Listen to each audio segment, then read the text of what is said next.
Primera de Juan, capítulo 2, verso 3 en adelante.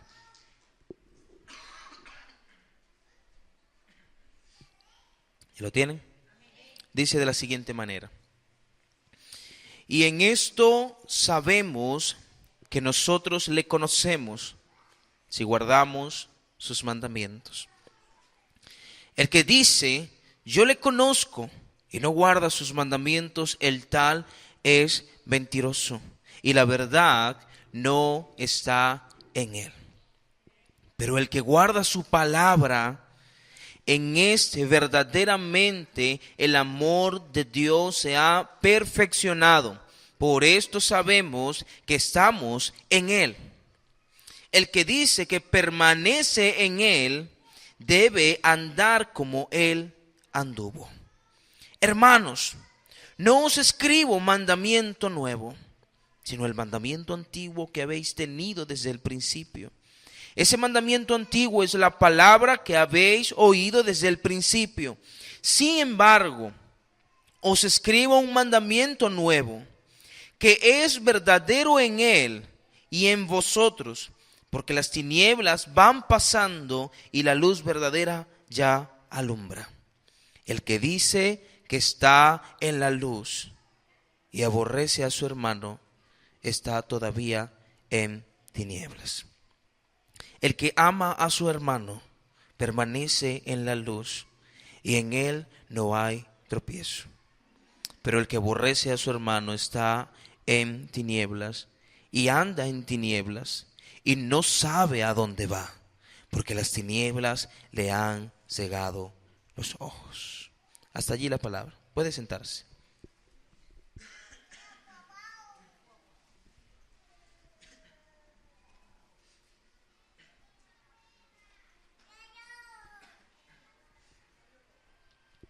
La semana pasada, bueno, mejor dicho, la semana antepasada, hablábamos acerca de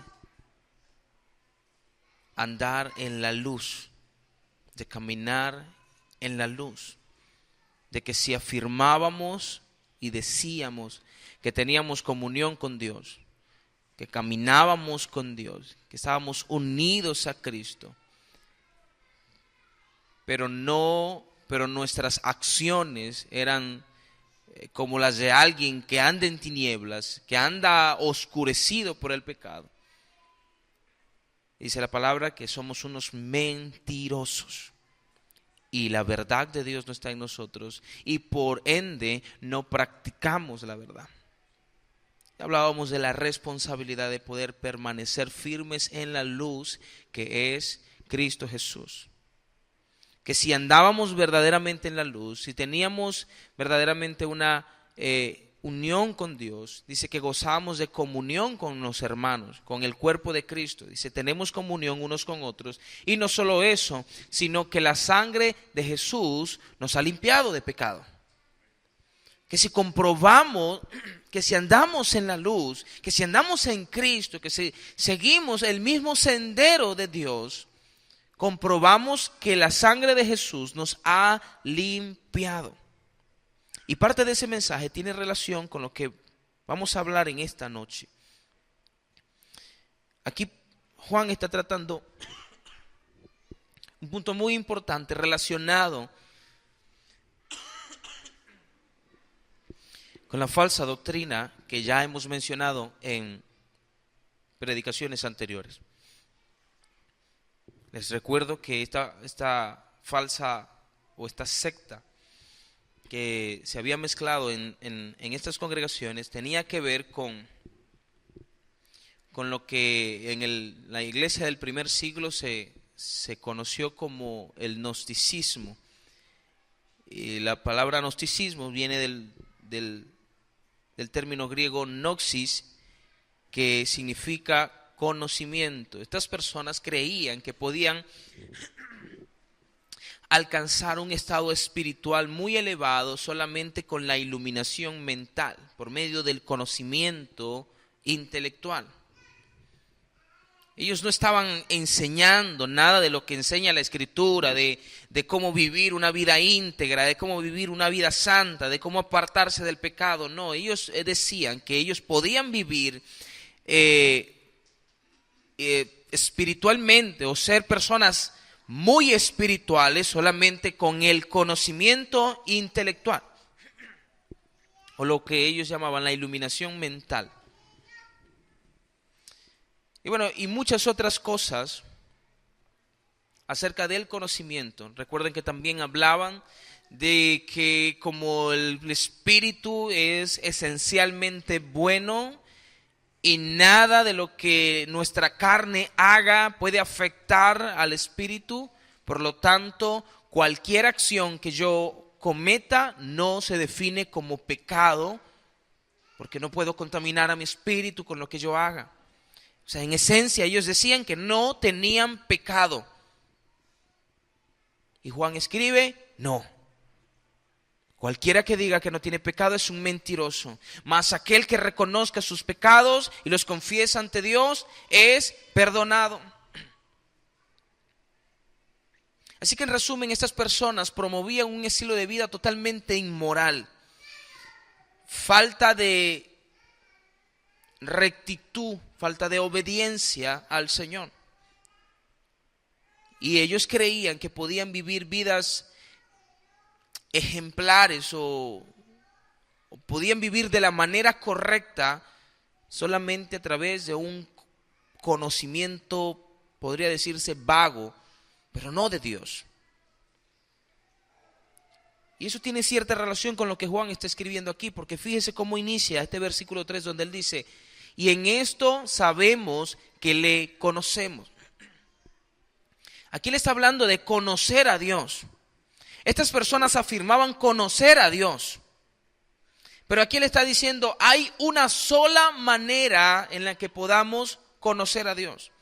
Y aquí Juan no está hablando de una simple percepción, de una simple noción vaga acerca de quién es Dios. No, él está hablando de un conocimiento perfecto de la persona de Dios.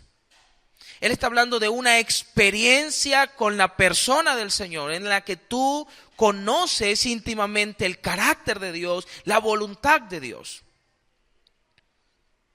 Así que va mucho más allá del simple conocimiento que estas personas afirmaban tener. Él está diciendo, cualquiera que diga que de verdad ha conocido a Dios, que conoce a Dios, en esencia está diciendo que tiene una íntima unión con Dios. Está unido a Él. Hay una perfecta relación, hay una perfecta comunión. Lo conoce de pie a cabeza.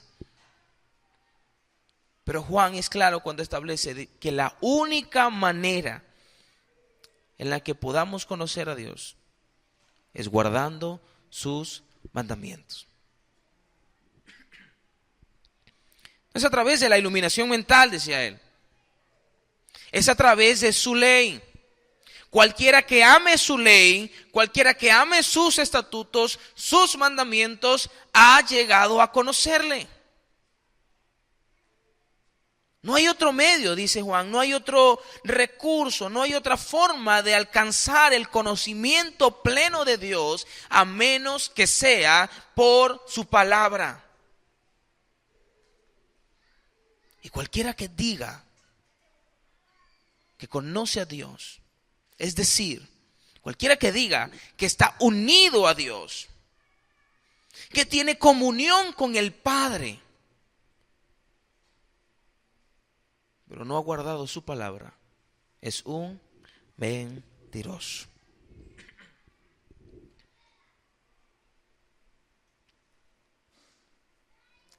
El único requisito, la única manera, el único medio para poder conocer verdaderamente a nuestro Señor, dice Juan,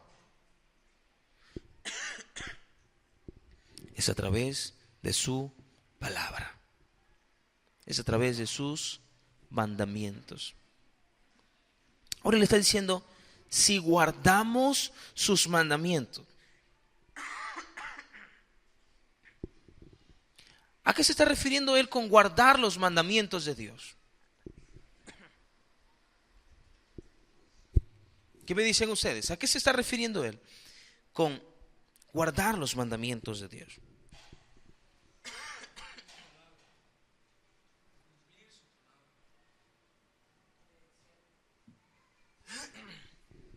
Cumplir, obedecer. ¿Quién más dice algo?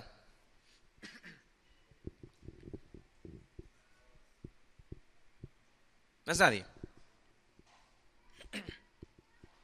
Aquí la palabra guardar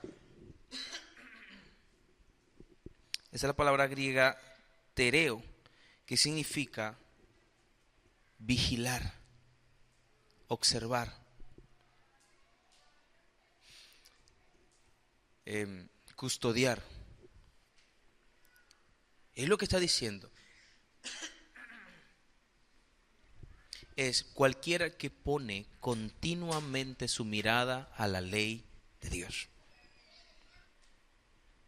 Cualquiera que pone sus ojos de continuo hacia los mandamientos de Dios. Su mirada es hacia la ley de Dios. Él no pone su mirada en otras cosas. Él no pone sus ojos o su atención en otros asuntos. Porque su atención, su deleite, son los mandamientos de Dios. Cualquiera que atesora en lo profundo de su corazón la ley de Dios, ese ha llegado a conocerle. El salmista decía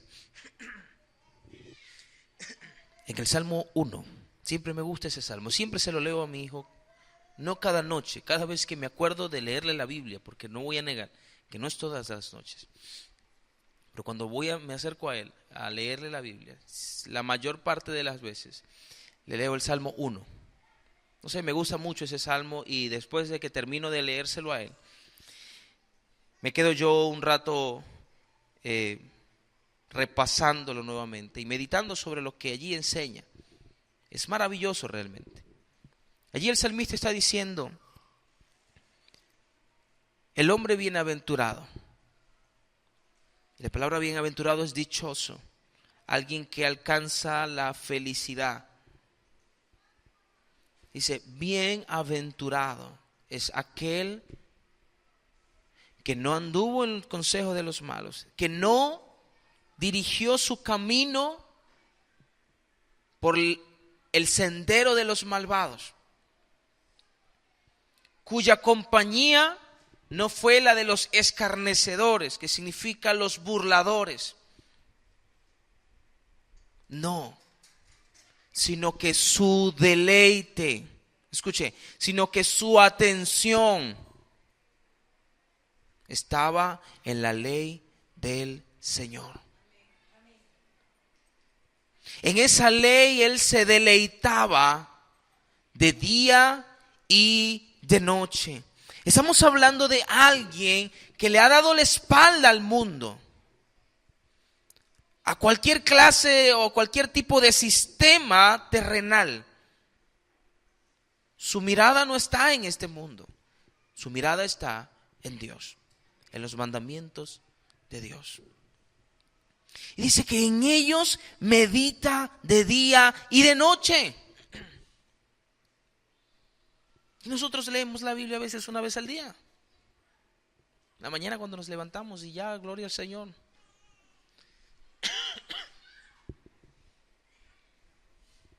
Algunos, el peor, la leen en la noche, ya cuando se van a acostar. Cuando su cerebro está cansadísimo y no entienden ni papa de lo que van a leer.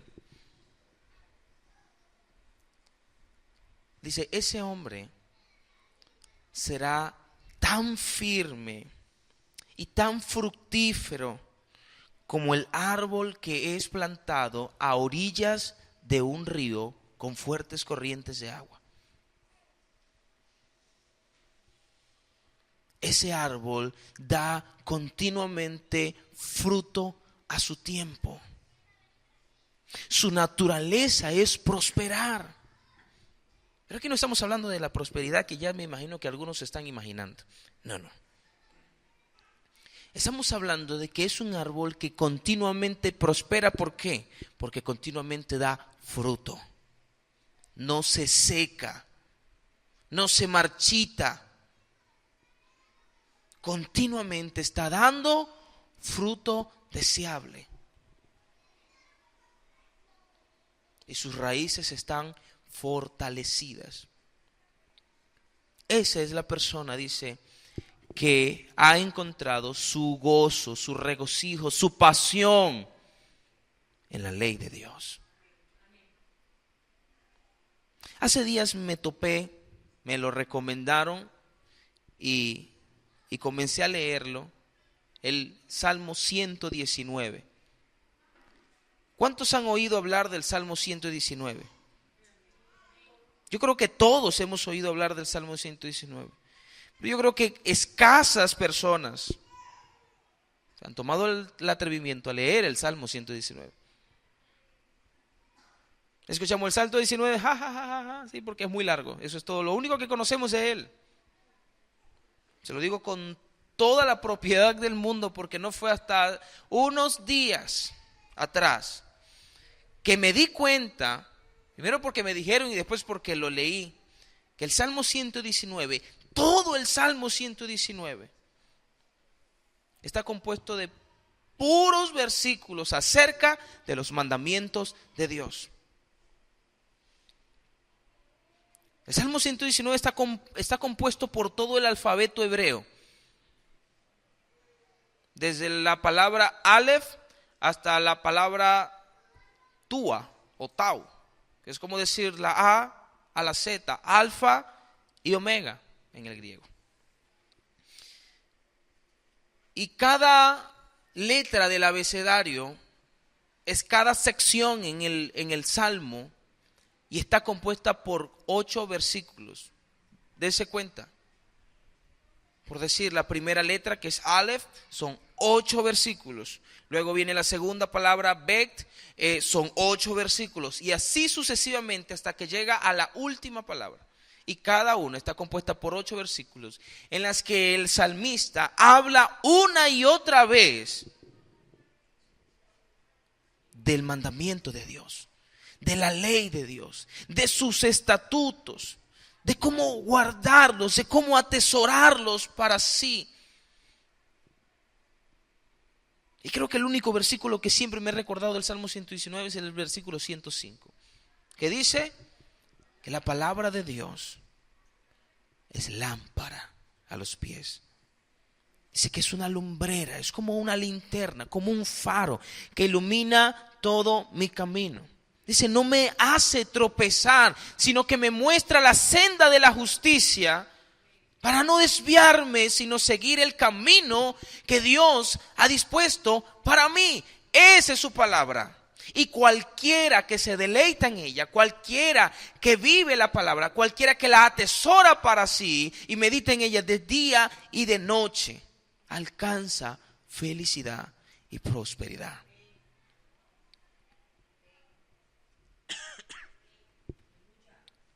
Eso es lo que Juan nos está diciendo. Estamos hablando de conocer a Dios. No es el Dios que está a millones de kilómetros de distancia de nosotros aquí en la tierra.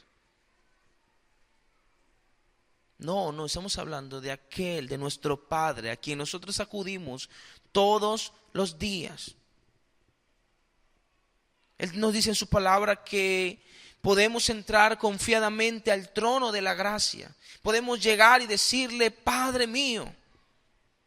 Es decir, podemos gozar de una íntima relación con Dios, pero jamás podremos llegar a conocerle a Él perfectamente y por lo tanto ser llenos de toda la plenitud de Dios, a menos que conozcamos sus mandamientos, su ley, la cual está en su palabra, en la Biblia. Podamos atesorarlos en nuestros corazones, pueda formar parte de nuestro ser. La Biblia revela en toda su esencia a Dios, toda la persona de Dios, sus atributos. ¿Usted cree que los atributos de Dios son solamente omnisciente, omnipotente, omnipresente, que son lo único que repetimos? No, hay tantas cosas que decir de Dios, su carácter, su fidelidad, su bondad. Y la Biblia está repleta de ese mensaje. Cualquiera que esté repleto de la Biblia, de sus mandamientos, estará repleto de Dios. Y es que yo no estoy hablando que usted va a ir a un instituto bíblico y va a cargar un diccionario en su mochila cada vez a donde quiera que usted vaya. No, estoy hablando de día a día dedicar el tiempo necesario a escuchar su palabra, a leer y meditar en su palabra. El problema es que a veces pasamos más tiempo en las redes sociales, podemos pasar hasta media hora, 1 hora, 2 horas metidos en Facebook, pero 3 minutos en la palabra. ¿Por qué? Porque los primeros 2 versículos que vamos a leer no los vamos a entender y nos vamos a frustrar y vamos a dejarlos allí y decirle gracias Señor por tu palabra, ya leí, espero que haya llenado algo dentro de mí, porque mi entendimiento quedó fly. Es lamentable, hermanos, ver que hay personas que no son capaces de dedicar media hora, siquiera media hora, a estudiar la palabra. Sentarse con un pasaje bíblico que no entiende, a leerlo una y otra vez. Buscar otros versículos que están allí relacionados, que eso no es nada difícil, no tiene que tener demasiada experiencia para eso. Buscar algún otro versículo que está relacionado con lo que usted está leyendo y leerlo una y otra vez y orar al Señor para que el Señor le dé entendimiento. Pero de verdad interesarse por lo que está leyendo. Amar lo que está leyendo, tanto así que usted no se va a mover de ahí hasta que usted no haya comprendido y no haya llenado su ser. Porque eso que usted está leyendo ahí va a ser el mensaje de Dios para usted, para que usted viva de manera íntegra y de manera honrosa ante Dios. Porque ese mensaje va a servir como una lámpara para su camino, para sus pies, para que usted no resbale. Pero si usted no lo entiende, ¿cómo va a renovar su mente? El apóstol Pablo lo dijo en Romanos 12, no os conforméis a este siglo, sino transformados por medio de la renovación de vuestra mente. Pero ¿cómo nuestra mente será renovada? Menos si no nos apasionamos por sus mandamientos, por su ley, por sus juicios. No, una y otra vez nos conformamos a este siglo. Y hoy en día hay tantas maneras de poder conocer la palabra de Dios, tantos recursos a nuestra disposición y más flojera. Antes las personas tenían tan pocos recursos a su mano, pero había tanto interés por la palabra. Y hoy en día hay más recursos, hay más facilidad, pero menos interés. Y leía en estos días que en los tiempos en los que comenzó la reforma afectó de manera muy drástica a Europa. Latinoamérica casi no. Por eso es que Latinoamérica está como está. Pero lo que fue Europa, lo que fue Norteamérica, fue muy, muy afectada por el movimiento de la reforma, el movimiento protestante. Y cuenta la historia de que eso afectó drásticamente todo el sistema, empezando por el sistema político. Y usted puede ver, por lo menos lo que es Norteamérica, muchos de los presidentes que estuvieron allí, que presidieron en los Estados Unidos, tenían fuertes principios bíblicos, cristianos. Creo que uno de los que más nos acordamos es Abraham Lincoln. Eso no eran, hermano, cualquier locario que se pone allí en la silla.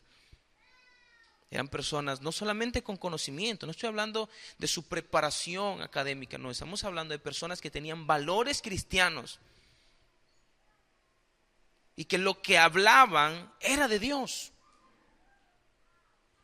Muchos de ellos eran tremendos pensadores que aportaron mucha información valiosa para nuestro estudio de la Biblia. Pero en la medida en la que se fue dejando a un lado la ley de Dios, fuimos llegando al estado en el que nos encontramos ahora. Y vemos como cada día los países se degradan más, hay más corrupción, hay más inmoralidad, se fomentan menos los valores cristianos, cada día se vuelven más relativos para el hombre. ¿Por qué? Porque se abandonó lo más importante. ¿Quieres llegar a conocer a Dios verdaderamente? Dice Juan, conoce sus mandamientos.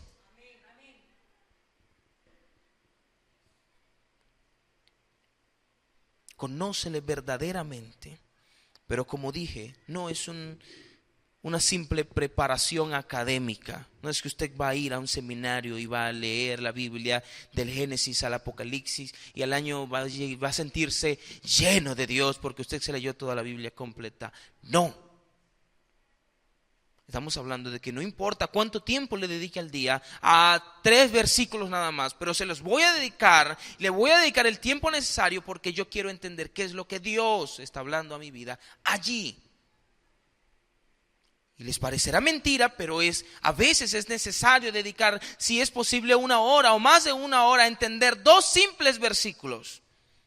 Porque sencillamente no son fáciles de entender. Pero se vuelve necesario si de verdad queremos ser llenos de Dios a través de esos versículos. No conformarnos con rasgar la superficie.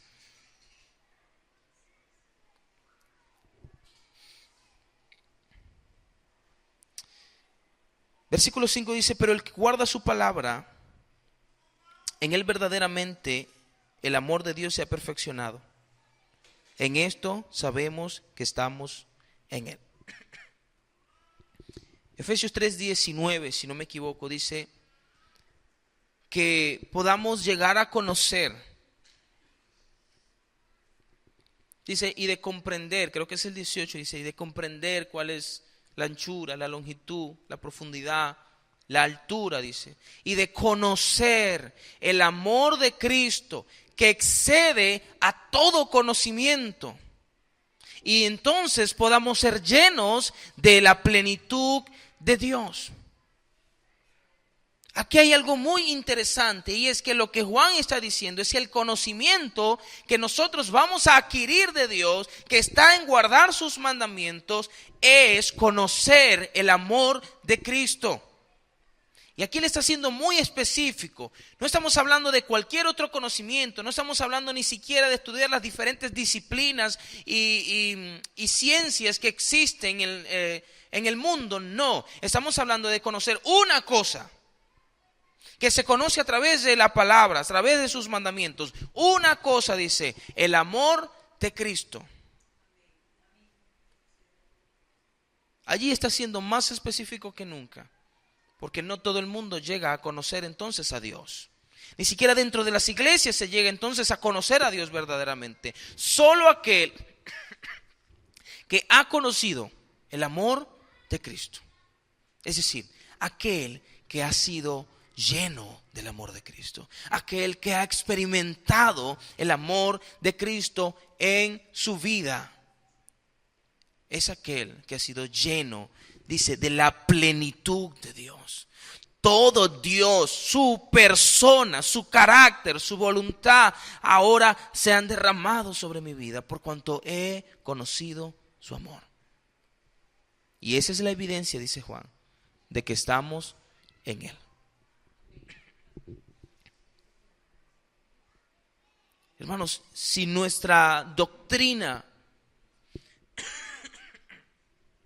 si el evangelio que predicamos no se centra en Cristo y en su amor para con nosotros y en el amor que nosotros le debemos a Él, entonces estamos predicando otra cosa que no es el evangelio. Porque en esa es la esencia de esta buena noticia. de que por su grande amor Jesús murió por nosotros para darnos vida. Dice, se entregó a sí mismo por nosotros, para resucitarnos, para redimirnos de nuestros pecados. Cuando experimentamos ese grande amor, cuando somos llenos, repletos de ese amor, entonces podemos decir, conocemos a Dios. Si afirmamos, dice Juan, que el amor de Dios se ha perfeccionado en nuestras vidas, eso quiere decir que estamos unidos a Cristo, que estamos unidos a Él, que permanecemos en una íntima relación con Jesús. Juan dice, debemos andar como Él anduvo. Mucho más específico aún, ¿por qué? Porque lo que estos falsos decían era que tú podías hacer lo que te diera la gana, pero eso no iba a ser pecado, porque tu espíritu era tan bueno que no iba a ser contaminado por tu carne. Así que podías andar como te viniera en gana. Juan dice, solamente andando como Cristo. Si alguno dice que conoce a Dios, por lo tanto que camine en la luz, que camine en comunión con Dios, debe andar como Cristo. Es decir, debe ser un fiel imitador de Jesús. Completamente. Si no estamos tratando de caminar como Jesús, si Él no es nuestro modelo a seguir, más importante, no estamos haciendo nada, hermanos. Versículo 7 dice, amados, no os escribo un mandamiento nuevo, sino un mandamiento antiguo que habéis tenido desde el principio. El mandamiento antiguo es la palabra que habéis oído. Por otra parte, os escribo un mandamiento nuevo, el cual es verdadero en Él y en vosotros, porque las tinieblas van pasando y la luz verdadera ya está alumbrando. El que dice que está en la luz y aborrece a su hermano está aún en tinieblas. ¿De cuál mandamiento está hablando Juan aquí? De amarse los unos a los otros. Él le dice, esto no es un mandamiento nuevo, esto ya ustedes lo han escuchado. De hecho, incluso en la ley de Moisés ya existía el mandamiento de amar aún a los enemigos. Lo encontramos en el libro de Levítico. Pero dice, pero también es un mandamiento nuevo por cuanto lo escucharon de la boca de Jesús. Y Jesús le dio un significado mucho más amplio, mucho más grande, porque ahora toma un punto inicial, un punto central, fundamental en la vida del cristiano. Y es que el amarnos los unos a los otros, dice Juan, es la consumación de la ley de Dios. Cualquiera que tenga la posibilidad, la capacidad de poder amar sincera y verdaderamente a sus hermanos, un amor genuino, el amor de Cristo derramado sobre nuestros hermanos, cualquiera que pueda hacer eso, ha cumplido toda la ley. Porque analicemos esto, los mandamientos que usted y yo debemos cumplir es amar a Dios, amar a nuestro prójimo, ¿cierto? Amar a Dios por sobre todas las cosas, amar a nuestro prójimo como a nosotros mismos, ¿sí? Pero eso es imposible a menos que el amor de Dios esté en nosotros. Eso es extraño y no sé si usted lo está entendiendo realmente. Pero ¿cómo Dios me puede decir a mí que yo debo amarlo a Él profundamente si primero yo tengo que tener de su amor para poder amarlo a Él? Eso es como una paradoja.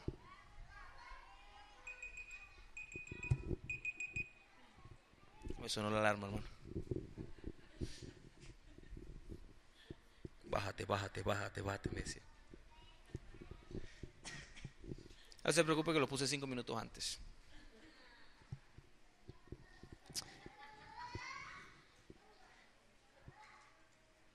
Fíjese lo que está diciendo. El mandamiento es amar a Dios. ¿Sí? Y amar a nuestros hermanos. Pero dice, jamás vamos a poder amar a nuestros hermanos si no amamos a Dios primero. Y no podemos amar a Dios a menos que el amor de Dios esté sobre nosotros.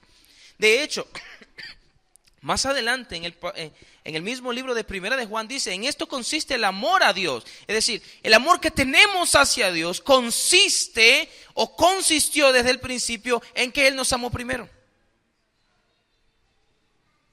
O sea, incluso nuestro deber de amar a Dios, incluso nuestra labor de amar al Señor consistió en el inicio en que primero nosotros no le amábamos.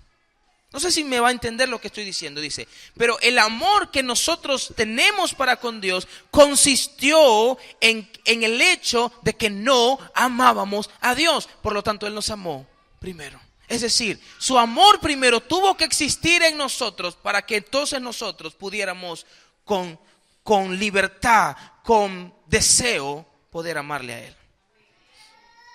Es extraño, pero eso es lo que dice. En esencia, no podemos amar a Dios a menos que el amor de Dios esté dentro de nosotros. Ahora, usted me dirá, yo amo a Dios. ¿Cuántos me dicen yo amo a Dios? Pero la única manera de comprobarlo, dice, es amándonos los unos a los otros. Cualquiera que diga que ama a Dios profundamente, que sería capaz de dar la vida por Jesús, pero no ama con sinceridad, no ama con perfección al hermano que está a su lado, no es capaz de dar la vida por ese hermano, entonces solo ha comprobado que está aún en tinieblas. Y no solo eso, escuche, cualquiera que aborrece a su hermano, cualquiera que desprecia a su hermano, cualquiera que no es capaz de amar a su hermano, así como Cristo nos amó a nosotros, solo ha comprobado una cosa, y es que aborrece la ley de Dios. Aborrece los mandamientos de Dios. Así que amamos a Dios verdaderamente. Porque si amamos a Dios, se vuelve intrínseco, inherente en nosotros, se adhiere en nuestro ser el amor a nuestros hermanos. No estamos hablando de un simple mandamiento que yo tengo que cumplir. Yo puedo cumplir el primero y el segundo no. No. Estamos hablando de que si de verdad yo estoy amando a Dios, de forma automática, el amor del Señor se va a derramar en mí y yo voy a desear amar a mi hermano. No importa cómo, no importa cuánto, no importa bajo qué circunstancias, pero en mi corazón va a estar amor, pasión, sinceridad para con mi hermano. No importa cuánto luche, pero eso es lo que voy a hacer. Voy a amarle.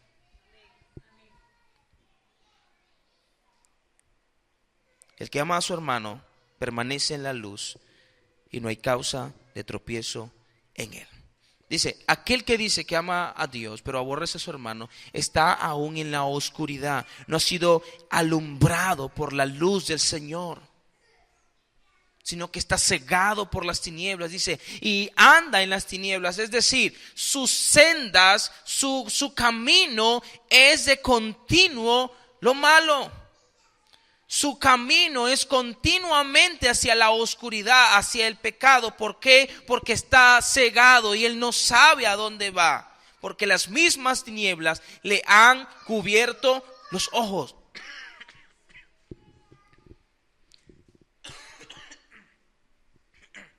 Solamente cuando la luz de Dios está en ti, es que tú puedes caminar en esa luz. Es que tú puedes permanecer en Cristo. Y si tú permaneces en Cristo, vas a amar a tus hermanos. Cuando confirmes que amas a tus hermanos, estarás comprobando que has cumplido la ley de Dios. Has cumplido los mandamientos de Dios. Y por lo tanto dice, no tendrás tropiezo. Dios nos hace una promesa, dice, esa persona no tendrá tropiezo alguno. Aquel que ha cumplido los mandamientos de Dios, que permanece unido a Dios, nunca, dice, tendrá tropiezo. Podrá flaquear, podrá desfallecer, podrá pecar incluso. Pero como dice Efesios 2, primera de Juan, capítulo 2, verso 2, tiene a Cristo como abogado. Tiene a Cristo como la expiación por sus pecados. Cometió un pecado, Cristo va a decir, ya yo morí por él. Yo soy ese intercesor. Aquel que permanece en Dios. Pero entiéndase una cosa. No conoceremos absolutamente a Dios a menos que no guardemos su palabra. Y su palabra nos dice que nosotros debemos amarle a Él y que debemos amar a nuestro prójimo como a nosotros mismos. Amarnos los unos a los otros con amor fraternal. Y amor fraternal significa amor entre hermanos. Debemos profesarnos un profundo afecto sincero, que es el amor de Cristo. Dice, el que permanece en él debe andar como él anduvo. Y eso también lo dice aquí en el versículo 8. Dice, les escribo un mandamiento nuevo que es verdadero en él. Es decir, es verdadero en Cristo. Pero también dice, y es verdadero en nosotros, porque las tinieblas van pasando y la luz verdadera ya alumbra. ¿Qué es eso? Está diciendo que es verdadero en Cristo. ¿Cuál mandamiento? El mandamiento de amarnos los unos a los otros. Es verdadero en Él, es decir, encuentra su cumplimiento en Cristo porque Él nos amó a nosotros y se entregó por nosotros. Y a la misma vez es verdadero en nosotros si permanecemos en Cristo. ¿Por qué? Porque la luz del Evangelio ha disipado todas las tinieblas que habían en nosotros. Pero si nosotros no amamos a nuestros hermanos, si no hay tal amor genuino en nosotros por nuestros hermanos, hemos comprobado que la luz del Evangelio no ha pasado por nuestros ojos, sino que todavía seguimos cegados por las tinieblas. Esa es la más grande verdad. Y si no vivimos conforme a ella, estamos viviendo un falso evangelio, hermano. Queremos saber si le conocemos verdaderamente. Queremos saber si conocemos a Dios verdaderamente. Atesoremos en lo profundo de nuestro ser su palabra, hermano. Amemos sus mandamientos. No tomemos la palabra como si fuera un libro de historia que tengo que leer obligatoriamente porque si no voy a ser reprobado. No, hermano. Porque permanecer en los caminos del Señor no es seguir cuesta arriba, una escalera muy larga o una montaña que yo tengo que seguir poco a poco. No quiero, pero tengo que hacerlo porque si no me voy a quedar acá abajo. No, permanecer en los caminos del Señor significa que yo anhelo seguir. No es que estoy obligado a seguir solamente y que a veces no quiero seguir, pero tengo que hacerlo obligatoriamente porque si no me van a castigar. No, que yo amo a Cristo y por lo tanto quiero seguirle, quiero obedecerle, amo su palabra, amo lo que Él ama. Me preguntaba a alguien una vez, ¿cómo entonces puedo saber si somos cristianos? Ama a Dios, eso es lo único. Ama a Dios. Que haya en ti anhelo por buscarle. Que haya en ti anhelo por buscar su palabra, por meditar en ella. Deleítate en sus mandamientos. Dice su palabra que no son gravosos para nosotros, no son difíciles de cumplir. Si de verdad le amamos a Él. No estoy diciendo que se va a hacer súper sencillo, pero aún en medio de la dificultad, en nosotros va a brotar amor por sus mandamientos, anhelo de cumplir sus mandamientos. Y vamos a aborrecer todo lo malo. Entonces, esa es la prueba más definitiva, hermano, de que realmente hemos conocido a Dios, de que conocemos a Dios y de que el perfecto amor de Cristo ha llenado nuestras vidas. Amén. Póngase sobre sus pies, hermano.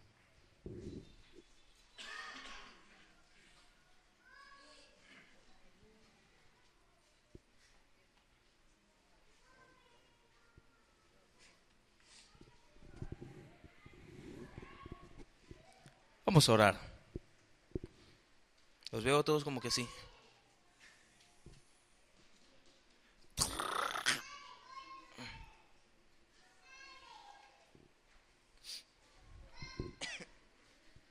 Vamos a orar con ánimo, hermano. ¿Sí? No así. Padre, gracias.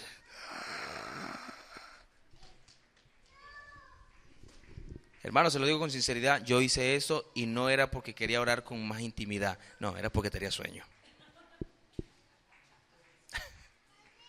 ¿Sí? Si va a orar, ya vamos a terminar, ore con ánimo, con sinceridad, no se distraiga, que de verdad usted pueda dirigir su atención a Dios, porque son sus palabras que van a ser expresadas a Él en este momento. ¿Ok? No importa, sea corta o larga la oración que usted haga, que sea con amor. Amén. Gracias, Señor. A ti oramos, Padre amado, nuestro Padre, nuestro Dios, nuestro gobernador, nuestro sustentador. Tú nos sostienes, así como sostienes la creación, así nos sostienes a nosotros. Gracias. Gracias por tu palabra, porque tu palabra sí que es una lumbrera, una luz, un faro grande y resplandeciente que ilumina nuestro caminar, nuestro sendero todos los días. Ella es la única que nos puede instruir en justicia, en rectitud, Dios. Ella es la única que puede renovar nuestra mente de modo que ya no caminemos según el mundo, sino que andemos según Dios. Gracias, porque podemos llegar a tu palabra y llegar a ti, Señor, a tu presencia, necesitados, y tener la confianza de que tú nos vas a alimentar. Gracias porque tu palabra es alimento a nuestra alma, que podamos deleitarnos en ella día tras día, Dios. Si queremos llegar a conocerte verdaderamente. Porque no estamos hablando de que es una simple labor del cristiano y de que hay cristianos que no llegan a conocer a Dios. No, estamos hablando de que aquel que afirme estar en Cristo, de que aquel que afirme permanecer en Cristo y caminar en la luz, y que la luz del evangelio de verdad ha resplandecido sobre él, tiene que ser una persona que ama tus mandamientos, que los guarda, los atesora en lo profundo de su ser y que los cumple, porque de la abundancia del corazón habla la boca. Así que él primero los guarda en su corazón, primero se deleita en ellos y luego eso es lo que manifiesta.